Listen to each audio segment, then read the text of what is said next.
जय जगन्नाथ सांग माने आसंतु आज गोटे स्वीट डिशटे बनैबा। आज बनैबा आमे खीर मिक्स बहुत जल्दी केमती 15 ରୁ 20 मिनट भितर बनीजिब देखिबा। याकू जदि आपण थरे बनैकी खाइबे तो चाउल खीरी बिल्कुल भूली जिवे। तो चलंतु आरंभ करबा। मु गैस ऑन करके गोटे कड़ाई नै जाइछि। कड़ाई को गरम हेबा पई छाडी देबा। कड़ाई गरम होला पर सेथिरे मु गोटे फुल चामच नै जाइछि देसी घिओ। कहीं ना खीर मिक्स रे देसी घीर फ्लेवर बहुत बढ़िया लगे। खीर मिक्सटा आमर इनस्टांट ही बनब। यहाँ मार्केट रे अवेलेबल देखूँ मुझा रुचि कंपानी ही किणिकी आनी। तो तार सेप गुड़ाक आप देखिपे केमती गोल गोल चक्री टाइप अच्छी सिमेई टाइप अच्छी अरुआ चाउल टाइप अच्छी। आ भितर ऑलरेडी आमर देइछि काजू देइछि पिस्ता बादाम देइछि इलायची देइछि। कंपानी ऑलरेडी सब जिनस तार मिक्स करके पैक करके देइछि। तो या मु ऐड कर देछि पाखापाखि मु बनाऊँगी 3 ରୁ 4 जनक पई। तो या भल भाव में चलेबा। यहाँ जेहेतु आमर पानी पड़ो ए क्षीर पड़ो तो यहाँ जिते आमर सीझीज यहाँ डबल क्वांटिटी हो हिसाब रे ही आप यूज करेंगे। जदि 2 कप बनाऊँच आपड़ ताहले यहाँ आराम से 4 जन खाइबे। आदि आप 4 कप बनइबे तो आराम से 8 जन खाइबे। तो देखो फाइनाली मु यहाँ 4 जनक बनाऊँगी 2 कप नहीं। या घीरे भल भाव में आम टे भाजी नेबा। आउ जेहेतु ये आमर ऑलरेडी ड्राई फ्रूट्स ऐड अच्छी तो नेक्स्ट आम जदि चाहिए आउ किसी ड्राई फ्रूट्स से ऐड करने से निज ऊपर डिपेंड करुँच आम पकई पारिबा ताकू स्किप करि परिबा जेहेतु अच्छी।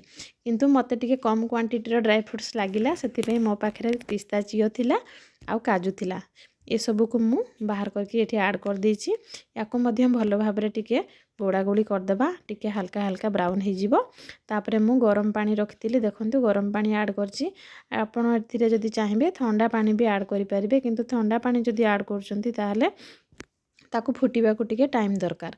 आउ जदि गरम पानी देबे तो ये बहुत जल्दी फुटी जिवो बहुत जल्दी सिझी मध्य जिवो। आउ आपणकर टाइमटा सेव हो जिवो। तो देखंतु फाइनाली मु गरम पानी पकई देछि से केते बढ़िया भाव में फुटुची। याकू पाखापाखि आमे 4 ରୁ 5 मिनिट यही टाइप रो ही फुटिबा को देबा। इलायची भी एथिरे ऐड अछि आपणकर जदि इच्छा होची आपण आउ टिके इलायची भी पकई परिबे। से सब जिनिस ऑप्शनल अछि आपण निज हिसाब रे देबे नदेले भी किछि असुविधा नहीं। जेहेतु कंपनी ऑलरेडी एथिरे सब जिनिस मिक्स करके प्रोडक्ट को लॉन्च करछंती। तो एटा हमर ओसा व्रत आउ उपवास कि घर को जदि कहीं जने हठात गेस्ट आसिले आमे किछि स्वीट आइटम देबा को चाहिबा तो याकू आमे झटपट बनै परिबा।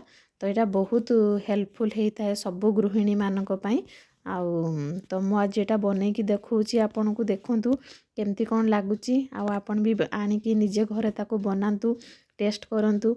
आउ भल लागिला ना नाही खाइकी निहाती कमेंट करिवे। आउ जदि भल लागिला तो लाइक करिवे शेयर करिवे। जदि मो चैनल रे आपण नुआ देखुचंती ताहले निहाती भाव में आपण टिके सब्सक्राइब कर देबे। तो देखंतु एटा जते बेला हमर पानीटा फुटी फुटिका पाखापाखि 60 ରୁ 70% पानीटा हमर मरी आसी सेते बेलको मु आगुरु गरम करके रखिथिबा क्षीर मु ऐड करूची। तो क्षीर पाखापाखि मु नै जाइछि एठी 2 कप खंडे क्षीर नैछि। जदि आपणक पाखे क्षीर नथिबो तो आपण जमारू ओरिड हेबेनी आपण अम्बुल भी ऐड करि परिबे। नख उषुम पानी करदेबे सेथिरे आपण अम्बुल 2 ରୁ 3 चामच फेंटी देबे।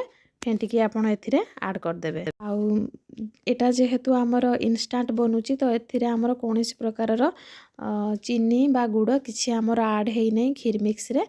तो हमकू स्वीटनेस बढ़ेबा पई किछि ऐड करबा को पड़िबो। तो मु कोन करछि ना मु चीनीटा को टोटली स्किप कर देछि जेहेतु एटा घरे छोट छोट छुआ भी अछंती।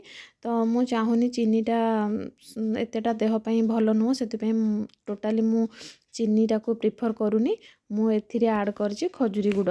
जदि आपण चीनी खाउचंती तो आपण चीनी भी ऐड करि परिबे सेमती किछि नै। किंतु खजूरी गुड़ पकेबा द्वारा भी सेही सेम टेस्ट सेम फ्लेवर आ तार कलरटा मध्य बिल्कुल आमर पायस टाइप रो आसुची। देखंतु जेमती कि आमे चीनी को कैरामेल करछे सेही टाइप रो ही आसीबो जेहेतु आमे एटा खजूरी गुड़टा ऐड करछे। आउ टिके तार टेस्टटा को द्विगुणित करबा पई मु एथिरे ऐड कर देछि टिके मिल्क मेड। तो आपणक पाखे जदि अच्छी तो आपण ऐड करि परिबे नचेत आपण ताको स्किप मध्य करि परिबे। सेमिति किछि बेसिक एटा नेसेसरी नुह। ये सब को पकेला परे आमे ताको पुणी 2-3 मिनिट यही टाइप रो चलै देबा। याकू आपण बिल्कुल घोड़ेइबेनी काहेकि ना जदि आपण घोड़ेई देबे एथिरे आमे क्षीर पकोचे आउ जो फाइन वाला छोट छोट अरुआ चाउल टाइप रो किछिटा जिंस अछि जो गुडा कि हमरो उतरी जीवो। तो जदि आमे ऊपर किसी घोड़णी बा किसी जिनस आमे ताकू चापी दौचे तो सेटा आमर बबल्स होगी से पूरा फुलिकी उतरी जीव। तेणुक आम कि घोड़ेबा नहीं बेसी नुह ताको हाई फ्लेम रे आपण फुटे देबे 5 टू 10 मिनिट ता भितर देखिए सब जिनस आमर डबल हो किंतु ड्राई फ्रुट्स डबल हेनी ड्राई फ्रुट्सटा आमर सिंगल ही रहिबो। खीर मिक्स रे आमर जो जिनस सब डबारे थिला से गुड़ाक ही आमर डबल हो आ यार टेस्ट आपण सिमेई खाइथिबे सिमेई ठू भी आहुरी फार बेटर आपण निहाती खातु न खाइले आपण जानि परिबेनी यार टेस्टटा। तो केते सुंदर देखा जाउची देखंतु आपनकर एटा बहलिया भी हो जाइची एतिकी थिकनेस थिबो आमे ताको बाहर करबा नचेत एतरा जते बडा हमर ठंडा हबो सी आहुरी बसी जिवो। तो फाइनाली देखंतु सांग माने हो जाइची मु वर्तमान ताको बाहर करी आनुची। आउ जेबेठु मु खीर मिक्सटा आनिकी मु घरे बनैली से दिनठु प्राय तो चाउଳ खीरीटाକୁ आउ केही पसंद करू नाहंती। जेतेबेले भी आमर स्वीट आइटम किसी बना होची स्वीट डिश समस्तंकर गोटे ही डिमांड रोची कि खीर मिक्स ही बना हो। तो चलंतु फाइनाली टेस्ट करिबा केमदी कोन लागुची।